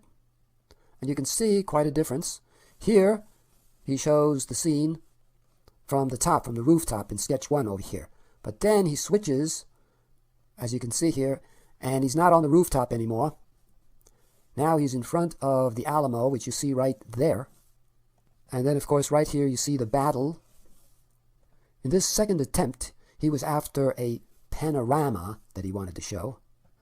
He thought of maybe doing the painting in minute detail, all of the figures very detailed looking, and a more tight style. Those were his first thoughts, but he decided against that. A more detailed and tight rendering is what he wanted to avoid because it was too unlike his real style, which is more of a rough sort of style. So that wasn't working for him. I'm going to scroll on to the next sketch he did, number 3. And now, as you can see right here, he's moved in closer to the front of the Alamo. He's changed the viewpoint, in other words, from a more distant viewpoint to a more close-up viewpoint of the Alamo. And he decided to have a couple of figures large in the foreground like that in battle. Here on the right, he's showing the Mexicans coming over the barricades. Eventually, he gave up on this composition because he felt that there was too much of the Alamo that was being shown here, and not enough of the actual battle that was taking place there. The Alamo facade, in other words, became too important in this sketch. You see how he's trying different arrangements, different ideas, different emphasis. He doesn't want the emphasis to be on the front facade of the Alamo. He's trying different ideas. He's searching for the best composition, for the best viewpoint for the battle. He also felt that this sketch wasn't looking dramatic enough, and he didn't want it to look too architectural, which resulted from showing too much of the Alamo facade. He wanted to create a feeling of confusion and conflict. He was, however, interested in the idea of showing the figures in battle large like that in the foreground.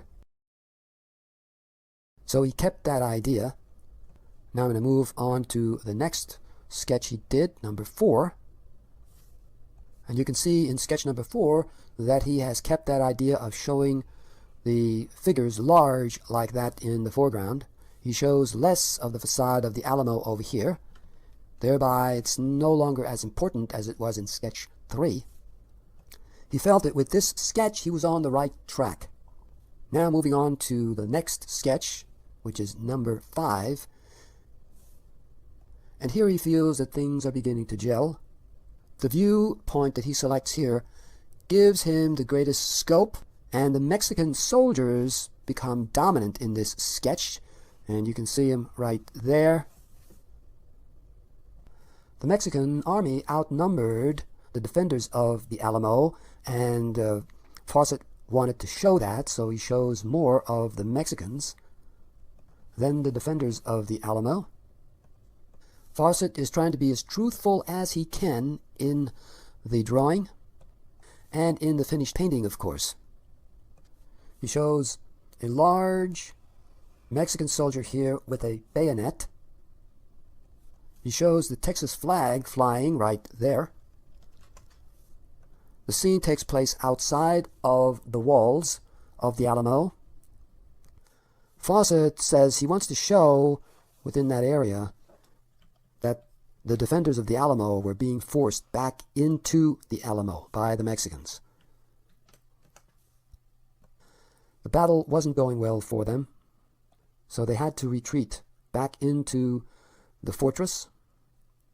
Fawcett is not concerned with doing any accurate drawing, and he's doing these sketches very fast, he says.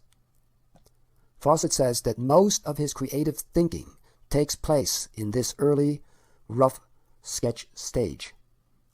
And after these rough sketches, it's just a matter of refining and implementing.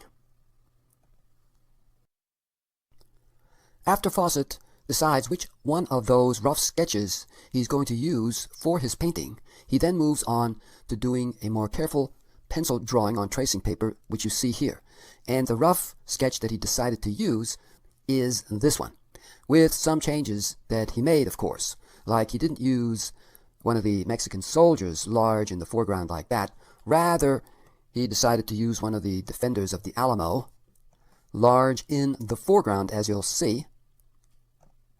After he finishes the pencil drawing on tracing paper, he then transfers that drawing to a sheet of hot-pressed Wattman board, imperial size, as he calls it. And that's the surface on which he'll do the painting. And he does the painting using colored dyes, along with black, to which he adds a sepia color. So here's another stage in this process that he goes through, and you can see quite a difference here between the drawing that he traced down on the Wattman board. Here he uses black ink with some sepia color, which is a brownish reddish color, mixed in with the black ink, and then he uses that ink to draw with and to make changes to that drawing that you saw, which didn't look that well done. Now he makes the necessary changes and refinements with the ink that he's using to do the drawing with. He's adding line and shadow with that black ink with some sepia color in it, so that the black doesn't look completely black. He wants some color in there. So he goes over that rather vague and not too precise drawing with the ink, and as you can see, that's when he really begins to make the drawing look like something really well done. So he's drawing with this black ink with sepia color in it. So I'm going to read the caption down here. He says, a little later, this is how it looked. I'm moving around and methodically putting in what seems to be called for. The tight group on the left is pretty well set. Also the fallen Mexican on the cannon and ahead of the one beside him. I'm still working rhythmically and with an eye to the finished effect, which I know will be in color. Although this is really a line pattern, it is also a painted line in that I am dividing up areas between light and shadow. It is not a mechanical rendering of the single line underneath. Rather, it is an improvisation upon that line, as I explained to you in detail in lesson number 3. See, so that's what I'm talking about when I said that he actually improves upon that line drawing that he transferred to the Whatman board.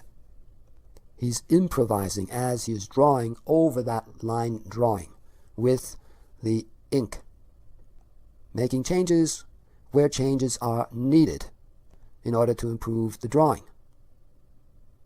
With all these black lines all over the place and shapes, black shapes, it makes for a rather busy overall textural pattern. I think that pattern helps to express the confusion and chaos in a battle like this.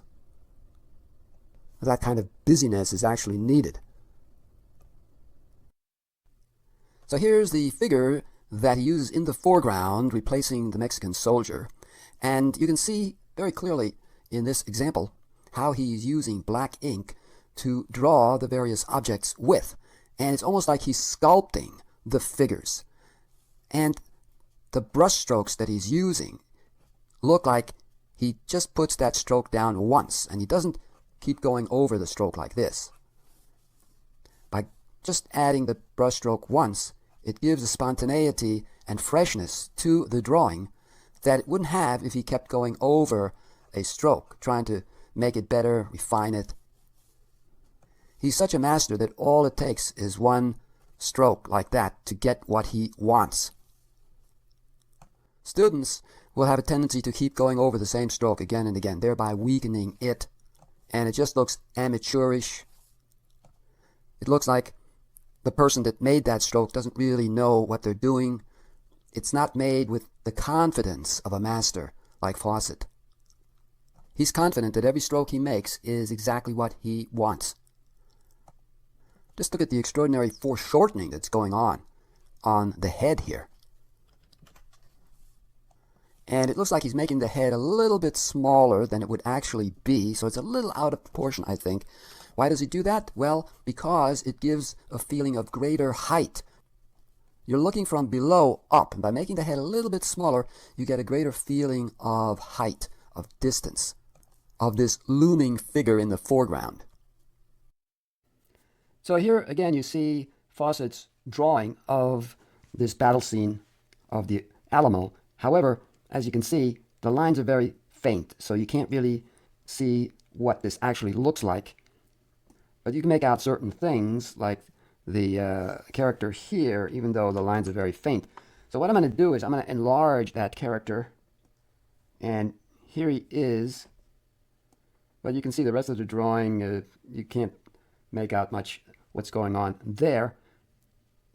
Unfortunately, this is as good as I can get this. I had to go over the lines and darken them a little bit on this character, otherwise you wouldn't be able to see him the way you see him now. But that's what Fawcett does. He makes this kind of more loose drawing in which he doesn't apply all of the various details that he then later adds, like what you see here. Here you see the various folds in the clothing, and you can make out small shapes like the knife that he has there. And of course, the head can be seen more clearly there with the small shapes of the head, the details there. So when you look at this drawing and you look at this one, when you compare the two, you can see just how much Fawcett improvises in this drawing. And here you can see that all of these various shapes and lines that he puts in are missing over here. He just leaves those areas blank. He doesn't add those folds and the detail.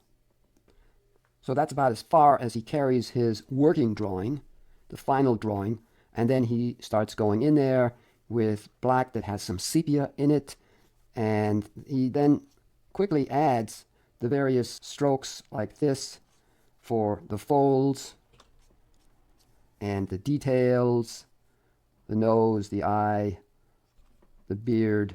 Now I'm just doing this really quick and rough, of course. So he's adding all those things that are in this drawing, but not in the working drawing here.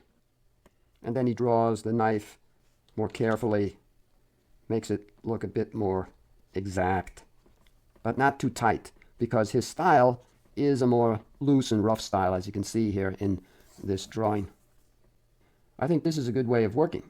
You do your working drawing like he did, where you leave out a lot, and then you add all those additional things that need to be added. And this way, you can be creative, improvising, as you continue to work on that working drawing, adding all those brush marks that establish the detail and the folds in the clothing, just like what you see here. Adding thicker lines and thinner lines, fold lines. Now, I'm not going to redo the entire drawing here to look like what he did. I don't have to do that. You get the idea. Over here, you see a diagram that he did of the structure of what you see here.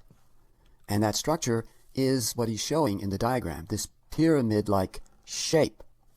And a straight line here opposed by a curve. Straight line opposed by a curve is the basis of all design. In the caption here, he says, you see here in this diagram how objects form a leaning pyramid, and how this complements and supports the opposing curved pyramid of the figures. In the final drawing, this became modified somewhat, but it is still there and serves the same purpose. This is part of the underlying structure for this composition. Students that don't know composition don't know that a painting has an underlying structure, and unfortunately there's not a lot of information to be gotten about this most important part of composition. There is information out there, but in my opinion there's just not enough. Usually not that much attention is paid to this important aspect of composition, which is unfortunate. Without this underlying structure, the whole composition just gives you the feeling that everything's collapsing. It doesn't hold together because it doesn't have this support. When you build a house, you need a foundation on which you can build. Without that foundation, you can't build a house. And this underlying structure is the foundation for a composition. It upholds the entire painting. On this last page, before he actually finished the painting, you see two different versions. This one and, of course, the one down here. While he was painting this version, he thought everything was going quite well, and then, as he writes in the copy, things began to deteriorate. He says, at least I thought so. So what he did, he took that painting and he trashed it into his trash bin right here. And he did the entire drawing and painting all over again, right from the start. Now, how many artists would do something like that? When they're almost completely finished with the painting, and then they realize, well, this just isn't working the way I hoped it would, and they trash it. I don't think too many artists would do that, unless they're a perfectionist and they have the time to do it over and they're not on a deadline. Then they might do it over, but I think the numbers that would do it over are fewer than those artists that would do the entire drawing and painting all over again. This is the final painting down here. And there are a number of changes that he made from this painting to this one. I'm going to enlarge these two paintings and place them next to each other so you can get a good look at them and compare the two versions. And here they are. So the final version is the one at the bottom, of course, as I pointed out. And what he did was, for example, right here you see one of the Mexican soldiers who is holding a sword. He eliminated that one. And when you look down here, you can see that that soldier is not there. He also simplified this area. When you look up here, it doesn't look as simple. Also, this figure right there was moved over toward the right. You can see him right there.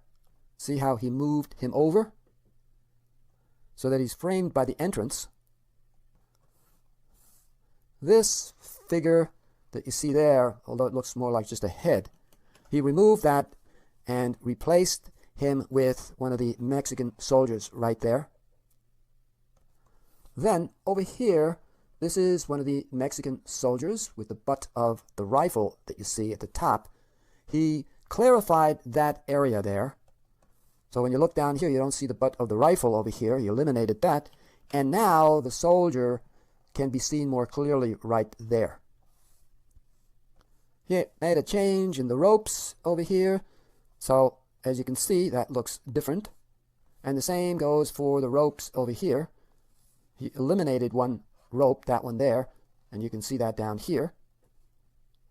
And there are other changes that he made. So he felt, apparently, that making these changes would result in a better painting. He repositioned some figures, took out others, and made certain parts read more clearly, as I pointed out.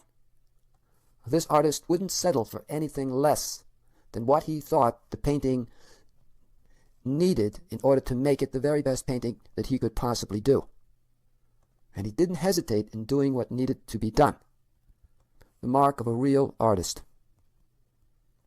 Now you can also see that he made some changes to the flags that you see there. When you compare these flags to what you see up here, they look quite different.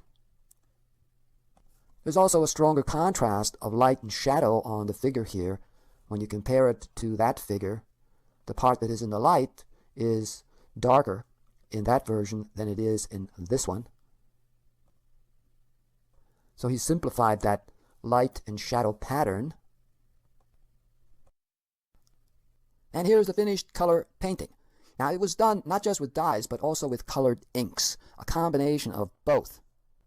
In addition, he also used opaque tempera paint as well. With the opaque tempera paint, he was able to highlight model forms and lose edges here and there. There's an approaching storm, and using tempera paint, he was able to soften and make more dramatic that stormy sky. The time of day that he chose was when the sun was beginning to set. Fawcett said that he didn't use any models or photographs of figures, but occasionally he was influenced by some action in the scrap that he consulted. That's what he said. He had a mirror in his studio, and he would look at the painting in the mirror to see if there were things that needed to be corrected. He would use himself as a model, but he didn't hire any models. Fawcett says that a painting like this demonstrates the amount of thinking and planning that goes into the making of a painting, which not everyone is aware of, he says. And he says that he doesn't know of any shortcuts that bring the kind of results that he got in doing this painting. It's a shame that these first textbooks that each of these great illustrators put together are no longer available, because with a set of those textbooks from each of these illustrators, there is a huge collection of knowledge of picture making, the kind of knowledge that is extremely difficult to get even if you're going to a brick-and-mortar art school where you spend a huge amount of money. Now we've come to the end of this video. There's a lot more to learn from these great illustrators. And if you would like to see more videos that are based on those original Famous Artist Schools textbooks, then let me know by leaving a comment down below. All these great illustrators, they all knew how to draw. They were excellent at drawing. So if you're an art student, that's one of the main things that you need to learn. You need to learn how to draw. And drawing, as Albert Dorn said, is the architecture of picture making. And what he meant was not how the perfect hand, for example, is drawn, or the perfect looking face. He's talking about how the entire picture is constructed, what its architecture is. He's talking about the composition and everything that is involved in making a composition. You need to master your craft, in other words, which means to gain the skill and knowledge that will enable you to make good art, whether illustrations or concept art or even fine art. Learning the craft is extremely important. Without it, you won't be able to express yourself because you won't know what to do to express what you want to say. You won't know what kind of composition to use, what kind of colors, what kind of value patterns, how to construct different objects, how to use perspective, how to light your subject, knowing how to work with color. All of these things are part of learning the craft of painting and drawing. Once you've become really good at that and you have something to say, then you have a really good chance of making really good illustrations, maybe even great illustrations. So I showed you in this video that both Robert Fawcett and Fred Ludekens followed pretty much the same process to arrive at their illustrations. And if you adopt that process, it can help you to make much better pictures because you're following some kind of orderly process. You saw how Robert Fawcett and Fred Ludekens begin working out their illustrations with just these rough, small size sketches that they did. But even in those rough sketches, they were already applying the principles of picture making, of composition, of value patterns, of shapes. They were already thinking of balance, how to arrange those shapes to make an effective composition that will communicate what they wanted to say in that illustration. All of these things were already being put into those small, rough sketches. If you haven't subscribed to my YouTube channel yet, please do so. Please help me to get the word around about my videos, about my online Art Academy art school, so that other students will have an opportunity to see the kind of art lessons that I give and learn the kind of things that they're not going to learn elsewhere, like what these great illustrators have to say about picture making in their textbooks. I want students to learn what great illustrators like these knew about picture making so that they can improve their art. But the student must realize the importance of these things. And unfortunately, not everyone does. And so they lose the chance of ever being able to produce anything like what you see here of this caliber. And as a reminder, for those of you who might be interested in seeing the video that I made on the textbook that Austin Briggs put together, there is a link down below that will take you where you can order that video. Just look for Austin Briggs textbook. If you want to learn a lot more than what I can show in my YouTube art instruction videos, then you might want to check out my complete illustration art course. You'll be getting an entire art education. You'll learn those all-important fundamentals without which these illustrators would not have been able to paint these great illustrations that you see here. These fundamentals are the building blocks of picture making. So if you want to learn more about those building blocks, then check out my complete illustration art course. And now, as always, I say adios. Until next time.